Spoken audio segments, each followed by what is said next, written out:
योगी आदित्यनाथ ने आज दोबारा बतौर उत्तर प्रदेश के मुख्यमंत्री शपथ ले ली है। उनके साथ डिप्टी सीएम के रूप में केशव प्रसाद मौर्य और ब्रजेश पाठक ने भी शपथ ली।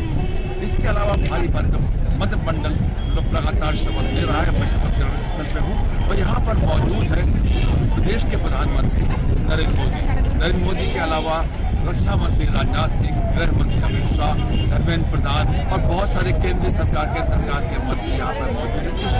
एक बात बहुत जो उत्सव के रूप में ये शपथ ग्रहण मनाया जा रहा है, उस उत्सव को देखने के लिए हजारों की संख्या में जनता उपलब्ध है। वहाँ पे इस देश के जाने माने नेता, मंत्री और बहुत सारे लोग शामिल हैं। इसमें वे लोग भी शामिल किए गए हैं जो मंत्रिमंडल में, वो उनमें जो लोग अभी हाल में दूसरी पार्टियों से भारतीय जनता पार्टी आए हैं और इसके अलावा जिन्होंने अलग से मतलब भारतीय जनता पार्टी चुनाव में सहयोग किया था, वो लोग भी सरकार में शामिल किया है। और यूक्रेन के जंग में जहां पश्चिमी देश रूस के खिलाफ खड़े हैं, तो वही भारत तटस्थ होकर भी रूस के पाले में खड़ा नजर आ रहा है। संयुक्त राष्ट्र में रूस के खिलाफ प्रस्ताव के दौरान भारत अनुपस्थित रहा। यही नहीं, रूस से किफ़ायती दरों में क्रूड ऑयल खरीदने का भी करार कर लिया। इससे अमेरिका को बड़ा झटका लगा है। अमेरिका भारत के इस रुख से नाराज चल रहा है। हाल ही में वॉशिंगटन में पत्रकारों से बातचीत के दौरान अमेरिकी राष्ट्रपति जो बाइडेन ने कहा था कि रूस की आलोचना के मामले में भारत का रुख बहुत ठोस नहीं नजर आ रहा है। वहीं एक्सपर्ट्स का मानना है कि 3 वजहों के चलते भारत अमेरिका पर रूस को तरजीह दे रहा है। पहली वजह यह है कि भारत की भौगोलिक और सामरिक स्थिति में उसके लिए रूस से नज़दीकी बनाए रखना हित में है। वहीं दूसरी वजह यह है कि भारत रूस का बड़ा हथियार खरीदार है। तीसरी वजह यह है कि भारत के साथ अमेरिका की घनिष्ठता रूस जैसी नहीं हो सकी। एनर्जी क्षेत्र में भारत और रूस पहले से ही बड़े सहयोगी हैं। आपको बता दें कि रूस और यूक्रेन के बीच पिछले 1 महीने से युद्ध चल रहा है, जिसके चलते पश्चिमी देशों ने रूस पर कई कड़े प्रतिबंध लगा दिए हैं। साथ ही संयुक्त राष्ट्र में रूस के खिलाफ कई प्रस्ताव भी आए, जिन पर वोटिंग भी हो चुकी है। हाल ही में देश के 5 राज्यों में हुए विधानसभा चुनावों में कांग्रेस को करारी हार का सामना करना पड़ा है। ये हार इतनी जबरदस्त थी कि कांग्रेस के हाथ से पंजाब जैसा सीमावर्ती राज्य तक छिन गया। इसके बाद कांग्रेस को मजबूत करने के लिए लगातार बैठकों का दौर जारी है और इसी बीच चुनावी रणनीतिकार प्रशांत किशोर की और राहुल गांधी के साथ एक बैठक ने सियासी बाजार को गर्म कर दिया है और ये बैठक हुई इसी साल के अंत तक होने वाले गुजरात चुनाव को लेकर। पार्टी सूत्रों की माने तो गुजरात विधानसभा चुनावों के लिए कांग्रेस चुनावी रणनीतिकार प्रशांत किशोर की मदद लेने पर विचार कर रही है। इसे लेकर राहुल गांधी ने गुजरात कांग्रेस के नेताओं के साथ बैठक भी की है। कहा जा रहा है कि प्रशांत किशोर को गुजरात चुनाव में काम देने को लेकर चर्चा तो हुई, लेकिन कोई फैसला नहीं हुआ। चुनाव को लेकर पार्टियों के लिए रणनीति बनाने वाले प्रशांत किशोर और कांग्रेस के बीच पिछले साल सितंबर महीने में भी बातचीत हुई थी, जिसके बाद दोनों के रास्ते अलग हो गए थे। हालांकि शुरुआती वार्ता विफल होने के बाद एक बार फिर से प्रशांत किशोर के साथ बैक चैनल वार्ता जारी है। दरअसल प्रशांत किशोर टिकट वितरण में एक महत्वपूर्ण भूमिका निभाना चाह रहे थे। इसको लेकर कांग्रेस के अंदर से ही मिलीजुली प्रतिक्रिया आ रही है। जहां एक तरफ कई नेता इसको दूर रखना चाहते हैं, तो वहीं कई नेता ऐसे भी हैं जो कांग्रेस को अब भी किसी भी कीमत पर मजबूत करने में जुटे हुए हैं। महंगाई के मोर्चे पर आम आदमी को आज फिर से एक बहुत बड़ा झटका लगा है। एक दिन की राहत के बाद पेट्रोल डीजल के दामों में फिर से इजाफा किया गया है। देश में पेट्रोल और डीजल के दामों में फिर से तेल कंपनियों ने इजाफा किया है। पेट्रोल डीजल के दामों में 80 पैसे प्रति लीटर की बढ़ोतरी की गई है। इस तरह 4 दिन में पेट्रोल डीजल की कीमत में 2 रुपये 40 पैसे की बढ़ोतरी की गई है। दिल्ली में अब पेट्रोल की कीमत 97 रुपये 81 पैसे हो गई है, तो वहीं डीजल की कीमत 89 रुपये 7 पैसे हो गई है। 4 दिन में पेट्रोल डीजल के दामों में तीसरी बार इजाफा किया गया है। सरकार के राजनीतिक विरोधियों का आरोप है कि 5 राज्यों में चुनाव के बाद मोदी सरकार ने तेल कंपनियों को मूल्य बढ़ाने से रोका था। कुल मिलाकर पेट्रोल डीजल के दामों में 2.5 रुपये तक की बढ़ोतरी की गई है। मार्च के महीने में महंगाई ने आम आदमी की जेब पर डाका डालना शुरू कर दिया है। सत्ता संभालने के बाद पंजाब के मुख्यमंत्री भगवंत मान एक के बाद एक बड़े फैसले ले रहे हैं। सीएम भगवंत मान ने शुक्रवार को विधायकों की पेंशन के फॉर्मूले में बदलाव का ऐलान किया। अब विधायकों को एक बार पेंशन मिलेगी। अब तक जितनी बार भी कोई विधायक बनता था, पेंशन राशि जुड़ती जाती थी। भगवंत मान ने कहा, बेरोजगारी बड़ा मुद्दा है, युवा डिग्रियां लेकर घर बैठे हैं। जिन्होंने नौकरियां मांगी उन्हें कभी लाठीचार्ज और कभी उन पर पानी फेंका गया और उन्हें नौकरियां नहीं मिली। ऐसे में हम इस समस्या को खत्म करने के लिए बड़े कदम उठा रहे हैं। विधायक हाथ जोड़कर वोट मांगते हैं, लेकिन बहुत सारे विधायक 3 बार जीते, 4 बार जीते या 6 बार जीते या फिर हार जाएं, उन्हें हर महीने लाखों रुपए की पेंशन मिलती रही है। ऐसे में कुछ लोग जो पहले सांसद रहे फिर विधायक रहे, वे दोनों पेंशन ले रहे हैं। ऐसे में पंजाब सरकार बड़ा फैसला करने जा रही है। चाहे कोई कितनी बार भी जीते, लेकिन अब सिर्फ एक ही बार पेंशन मिलेगी। करोड़ों रुपए बचेंगे जिन्हें लोगों की भलाई के लिए खर्च किया जाएगा। हरियाणा के राज्य सूचना आयोग में मुख्य सूचना आयुक्त और एक सूचना आयुक्त की शुक्रवार को नियुक्ति हो गई है। चंडीगढ़ में मुख्यमंत्री मनोहर लाल ने रिटायर्ड आईएएस विजय वर्धन और रिटायर्ड आईएएस एसएस पुलिया को पद एवं गोपनीयता की शपथ दिलवाई। शपथ ग्रहण समारोह में विजय वर्धन ने राज्य के मुख्य सूचना आयुक्त के पद पर, जबकि एसएस पुलिया ने सूचना आयुक्त के तौर पर पद एवं गोपनीयता की शपथ ली है। काबिले गौर है कि विजय वर्धन इससे पहले हरियाणा के मुख्य सचिव के पद से सेवानिवृत्त हुए हैं, जबकि एसएस फुलिया हरियाणा से आईएएस के पद से रिटायर्ड हुए हैं। शपथ समारोह में हरियाणा के बिजली मंत्री रणजीत सिंह चौटाला और कृषि मंत्री जयप्रकाश दलाल मौजूद रहे। इसके अलावा हरियाणा के मुख्य सचिव संजीव कौशल समेत तमाम अधिकारी इस शपथ ग्रहण समारोह में मौजूद रहे हैं। हरियाणा के मुख्यमंत्री मनोहर लाल 27 मार्च को फरीदाबाद के तिगांव विधानसभा क्षेत्र में आयोजित होने वाली फरीदाबाद जिले की हरियाणा प्रगति रैली को संबोधित करने पहुंचेंगे।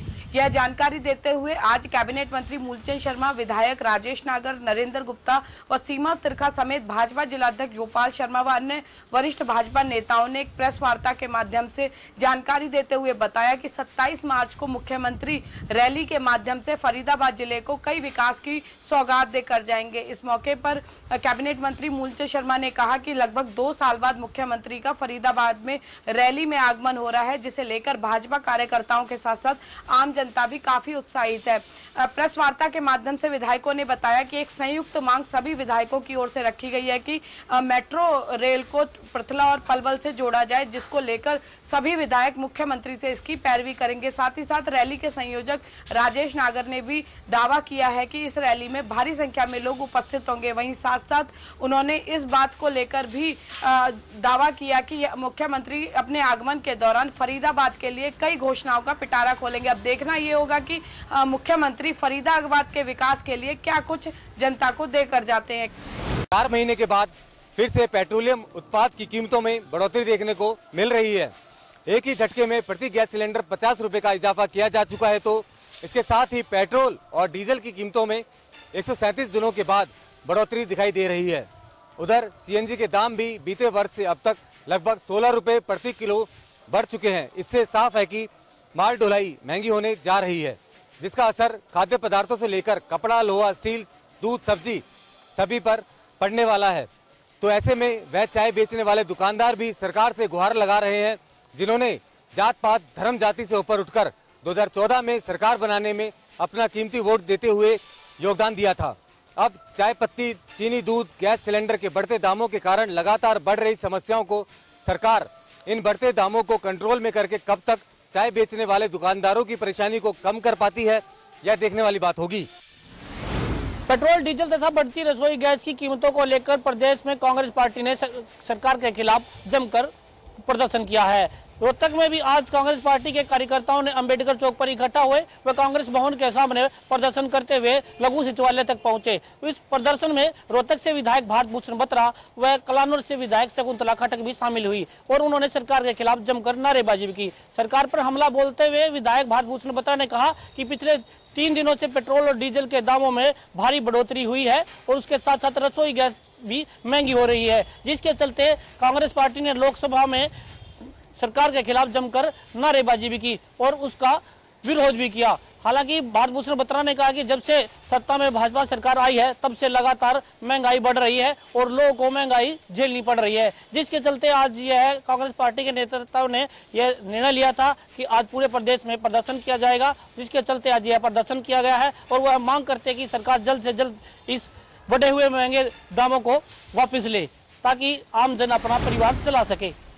देश में बढ़ रही महंगाई व लगातार बढ़ रहे पेट्रोल व डीजल के दामों को लेकर आज कांग्रेस कार्यकर्ताओं द्वारा सरकार के खिलाफ हल्ला बोला गया।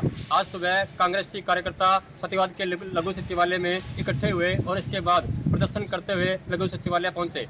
कांग्रेस कार्यकर्ताओं द्वारा राष्ट्रपति के नाम एक ज्ञापन सौंपा गया है जिसमें देश में बढ़ रही महंगाई को कम करने की मांग की गई है। पूर्व कृषि मंत्री परमवीर सिंह ने मीडिया से बात करते हुए बताया कि जिस प्रकार से लगातार देश में महंगाई बढ़ रही है इससे आम लोगों का बजट बिगड़ चुका है। अगर इसी प्रकार से महंगाई बढ़ती रही तो लोग भुखमरी की कगार पे आ जाएंगे।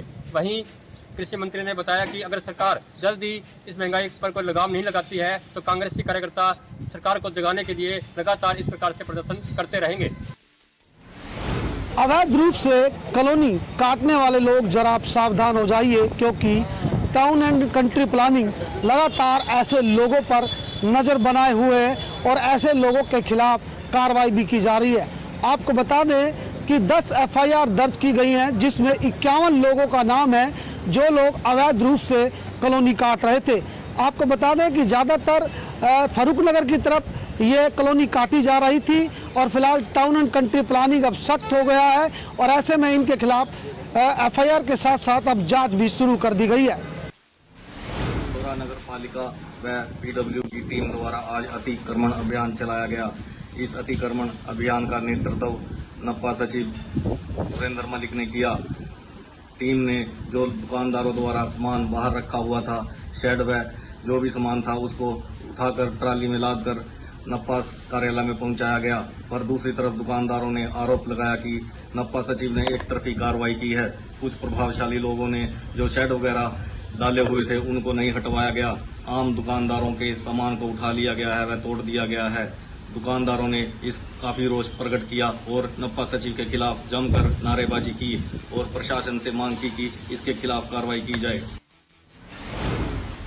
अंबाला में इन दिनों ट्रैफिक व्यवस्था भगवान भरोसे है। ये बात हम इसलिए कह रहे हैं क्योंकि शहर के किसी भी चौक चौराहे की अगर बात की जाए तो हर जगह जाम की स्थिति बनी हुई नजर आ रही है। वहीं शहर में अगर ट्रैफिक व्यवस्था सुचारू रूप से चलाने के लिए लगाई गई ट्रैफिक लाइट्स की बात करें तो ये लाइट्स भी जब से लगाई गई हैं तब से लेकर आज तक बंद पड़ी हैं। लोगों का कहना है कि उन्हें बड़ी ही बेसब्री के साथ इस बात का इंतजार है कि कब अंबाला के चौक चौराहों पर लगाई गई ये ट्रैफिक लाइट्स चलाई जाएंगी। हालातों की अगर बात करें तो हालात ऐसे हैं कि अब ये ट्रैफिक लाइट्स टूटकर खंभों से लटकी हुई भी नजर आने लगी हैं। वहीं शहर में ट्रैफिक जाम की अगर बात करें तो जिस जगह जाने के लिए लोगों को 15 से 20 मिनट का वक्त लगता है, वहीं बिगड़ी हुई ट्रैफिक व्यवस्था की वजह से लोगों को आधे घंटे से भी ज्यादा समय के लिए जाम में खड़े रहना पड़ता है। ऐसे में अंबाला पुलिस का फिलहाल दावा यही है कि जल्द ही ट्रैफिक व्यवस्था को सुधारने के लिए पुलिस और प्रशासन आपस में तालमेल बनाकर शहर के लिए मास्टर प्लान तैयार करेंगे। लेकिन लोगों को बड़ी ही बेसब्री के साथ उस दिन का इंतजार है जब अंबाला के चौक चौराहों पर लगी हुई ये ट्रैफिक लाइट चल जाएंगी और शहर की सड़कों पर जाम से निजात मिलेगा। एसपी की गाड़ी ने एक स्कूटी सवार युवक को जो है टक्कर मार दी, जिसके बाद स्कूटी सवार युवक जो है गंभीर रूप से घायल हो गया।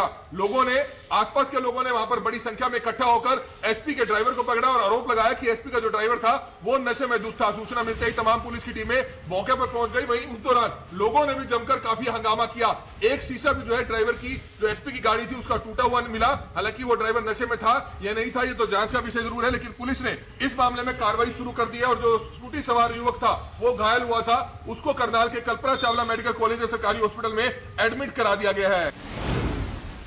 पंजाब के मुख्यमंत्री भगवंत मान की ओर से जनहित के लिए एक फैसला लिया गया है जिसमें उन्होंने कहा है कि जो विधायक एक बार से ज्यादा बार चुनकर जो आते हैं उनको अब एक टर्म ही पेंशन दी जाएगी, यानी कि जो विधायक दूसरी या तीसरी बार चुने जाते हैं उनको एक ही बार पेंशन मिली जाएगी, उनकी पेंशन में कोई भी बढ़ोतरी नहीं की जाएगी। और इसके साथ ही पूर्व विधायकों को जो फैमिली भत्ता मिल रहा है उसमें भी अब कटौती की जाएगी, जिसकी विस्तृत जानकारी जल्द ही दी जाएगी। इसके साथ ही उन्होंने ये भी कहा है कि जो पेंशन से धनराशि बचेगी उसको जनता के कामों में लाया जाएगा। बहादुरगढ़ के टांडाहेड़ी गांव में 2 शव मिलने से सनसनी फैल गई। एक शव युवती का बताया जा रहा है तो दूसरा शव युवक का बताया जा रहा है। दोनों की उम्र 20 से 30 साल के बीच आंकी गई है, लेकिन फिलहाल पुलिस पोस्टमार्टम रिपोर्ट का इंतजार कर रही है। टांडाहेड़ी गांव से जाखोदा जाने वाली सड़क पर आज सुबह पुलिस को 2 शवों के होने की सूचना मिली थी, जिसके बाद आसपास के गांवों में गुमशुदा लोगों की तलाश शुरू कर दी गई है और ये भी छानबीन की जा रही है कि आसपास कोई सीसीटीवी है तो उसके अंदर कोई पुलिस को सबूत मिल जाए। हरियाणा कांग्रेस के नेताओं की आज कांग्रेस के पूर्व अध्यक्ष राहुल गांधी के साथ बैठक हुई।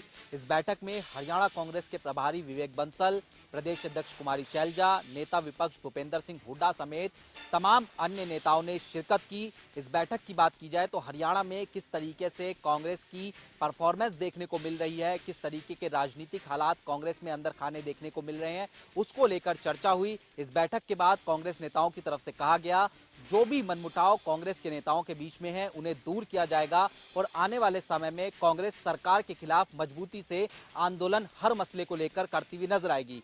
इसके साथ ही संगठन का किस तरीके से विकास हो उसको लेकर भी इस बैठक में चर्चा होती हुई नजर आई और निकाय चुनाव मजबूती के साथ कांग्रेस लड़ेगी, यही तमाम नेता इस बैठक के बाद कहते हुए नजर आए।